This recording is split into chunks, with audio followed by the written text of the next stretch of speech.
It seems like a fair trade. FCS schools play FBS schools every year. The FCS school gets paid, while the FBS school gets an easy win. But that's not always the case. Today we break down the dangers of FCS teams and some teams to look out for in 2019 right here on the Gridiron Expert. Upsets happen. That's what makes college football so great. But most FBS schools don't expect their upsets to come to FCS opponents. But these upsets happen more than you may think. The FCS has at least one win versus an FBS opponent every year since 1998. That includes 7 wins in 2018, 9 wins in 2017, 10 wins in 2016, and 9 wins in 2015.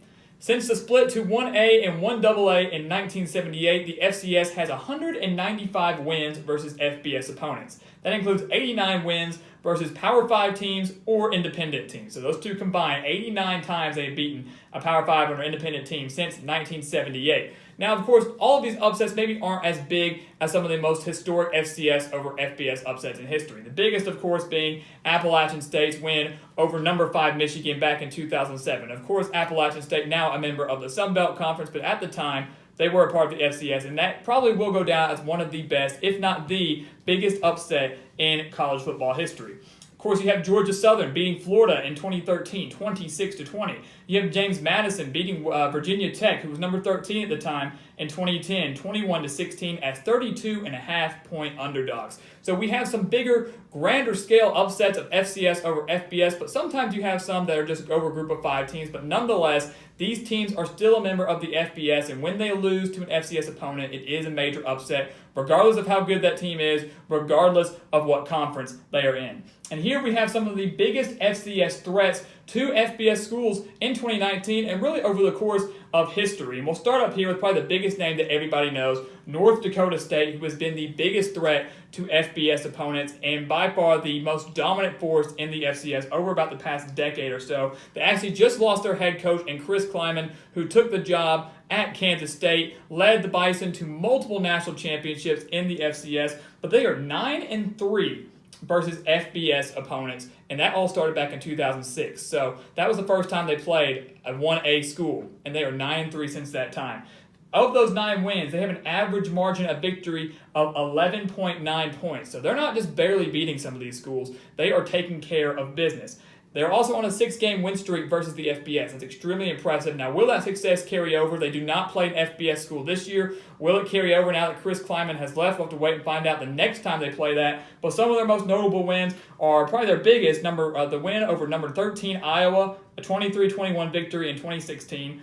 They also took care of business against some big-time schools, beating Minnesota by 13 in 2011, beating Iowa State by 20 in 2014, and beating Kansas State, Chris Klieman's current school now, in 2013. So some big-time schools, but beating teams in the Big Ten, beating teams in the Big 12, and of course a couple handful of schools there in the MAC and some of the lower conferences. But by far, North Dakota State is the best team in the FCS and has given teams multiple scares in the FBS, even pulling off a handful of upsets there. Down here is James Madison, another team that is probably, I would consider, one of the top 5 teams in the FCS. They also just lost their head coach in Mike Houston, who led James Madison to the FCS National Championship in 2016, won it in 2016. He is now the head coach at East Carolina. And that's something to be said for these FCS schools. When you perform well against 1A opponents, maybe you don't beat them, but when you perform well against them, that opens doors for these coaches to move up into the next level. You know, everybody talks about how North Dakota State, maybe James Madison, should move up and join a conference in 1A, in the FBS. Maybe it's the Sun Belt, maybe it's the MAC. But these coaches have a wonderful opportunity to move up into those leagues as well. And we've seen plenty of NFL talent as well move into the NFL from the FCS. The biggest one, of course, being Carson Wentz, who was taken number 2 overall just a few years ago. Of course, he's playing quarterback with North Dakota State. But James Madison has 4 wins versus the FBS total and 3 since 2010. Now, as I mentioned, we talked about a minute ago their biggest win coming against number 13 Virginia Tech in 2010. They won that game by 5 as 32.5-point underdogs, but they also beat SMU in 2015 and East Carolina in 2017, which is where Mike Houston will be coaching in 2019. So James Madison, by far one of the biggest threats. Like I said, won a national title a few years ago, and they have a wonderful opportunity early on in the season. They play an early season game against West Virginia on the road. West Virginia, I don't think is going to lose to James Madison this year, but with a new head coach, trying to implement a new offense, a new quarterback, losing a lot of key pieces, James Madison, of course, has her eyes set on a big-time upset to open up the 2019 season. We have Eastern Washington down here, 4 wins versus the FBS. They opened the season against Washington, and they've had success against the Pac-12. That's something to be said here. Now, they're not as big as North Dakota State or James Madison, but in 2013, they upset number 25 Oregon State 49-46, and a few years ago in 2016, they beat Washington State 45-42, and that was really a major upset. That was a Washington State team that I think was 8-2 with 2 games left in the season. One of those losses coming to Eastern Washington. They start off 0-2 and just rattled off tons of victories before going to their bowl game, I believe losing to Minnesota 17-12. But no one really saw that one coming with a Mike Leach potent offense. But Eastern Washington knows how to run an offense, knows how to pull off a couple upsets or give some teams some scares.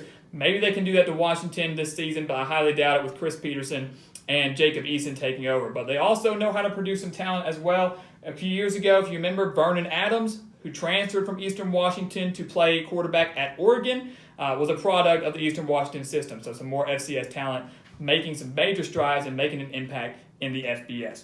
Then our last major team in the FCS, and like I said, these are just our top 4. These are the ones that have done extremely well against FBS opponents and year in and year out are competing in 1AA in the FCS. Jacksonville State has 3 total wins versus FBS opponents.